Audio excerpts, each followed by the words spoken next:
प्रभु राम का नाम ही ऐसा है, सुनकर मन तृप्त हो जाता है। आपने इतनी खूबसूरती के साथ कहा कि प्रभु राम जैसा नगीना, वो जो मर्यादा पुरुषोत्तम है।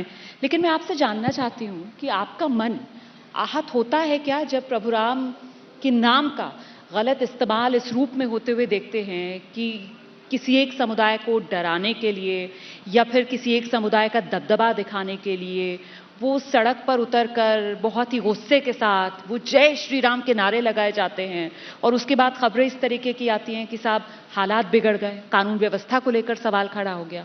मन आहत होता है?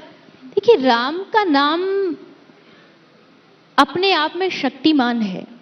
राम का नाम ही एक ऐसा है जो शक्ति का ही दूसरा रूप है।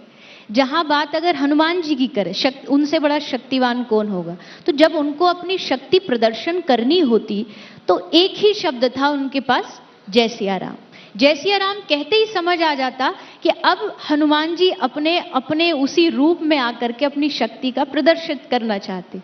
लेकिन उनका उद्देश्य किसी को आहत करना नहीं है, किसी को डराना नहीं है, किसी को धमकाना नहीं है। राम का नाम बल देगा और इतना बल देगा कि आपको बिना डराए भी, आप जैसे हनुमान जी ने सारी लंका पर विजय प्राप्त की, अकेले गए और अकेले जाके पूरी लंका को जला करके रावण के सामने खड़े होकर के, और यहां तक कि अंगद जब गए तो इतना शायद ही किसी दास में शक्ति होगी कि पैर गढ़ा के रावण को बोल दिया कि राम नाम की सौगंध है, अगर मैं राम जी का दास हूं तो मेरा पैर उठा करके देखा। तो ये भी शक्ति प्रदर्शन है। किसके बल पर?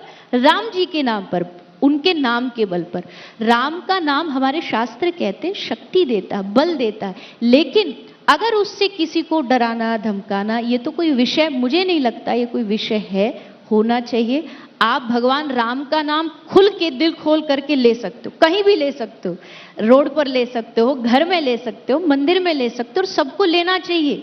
राम नाम जो सारे जगत का आधार है, लेकिन उसका गलत उपयोग नहीं होना चाहिए। तो ये भटकाव जो आता है जब हम देखते हैं कि मान लीजिए कोई त्योहार का मौका है और फिर जुलूस निकाला जा रहा है और जहां पर कानून व्यवस्था इजाजत नहीं दे रही है, कि साहब पुलिस भी मना कर रही है कि नहीं आपको यहां से नहीं वहां से जुलूस निकालना है, लेकिन फिर भी अड़े हुए हैं, रुके हुए हैं, इंतजार कर रहे हैं और जोरदार तरीके से नारे लगाए जा रहे हैं। ये भटकाव क्या राजनीति की वजह से आता है? नहीं, कानून व्यवस्था, देखिए कानून व्यवस्था हमेशा हमें मर्यादा सिखाती है, डिसिप्लिन सिखाती है। तो अगर हमारा कानून, हमारा संविधान किसी चीज के लिए कह रहा है, संविधान के खिलाफ किसी को नहीं जाना चाहिए, किसी भी रूप में नहीं जाना चाहिए, और हमारा संविधान बना ही इस तरीके से है कि आपको वो अपने धर्म को खुल के जीने का मौका देता है। ऐसा नहीं है, अगर आपको जैसे रामनवमी हुई, हनुमान जयंती हुई, हमें अपना रैली निकालनी है, हमें अपने राम जी की सवारी निकालनी है, तो मुझे नहीं लगता संविधान मना करेगा।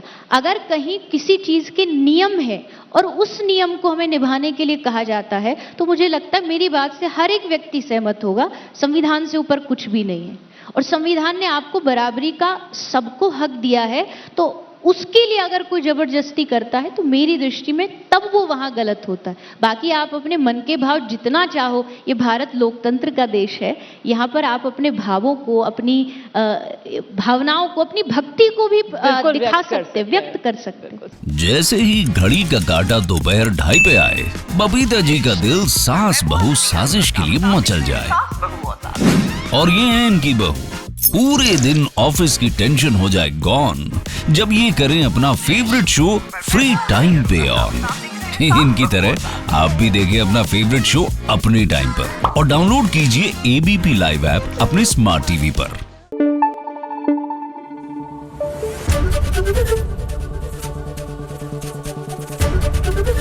एबीपी न्यूज आपको रखे आगे।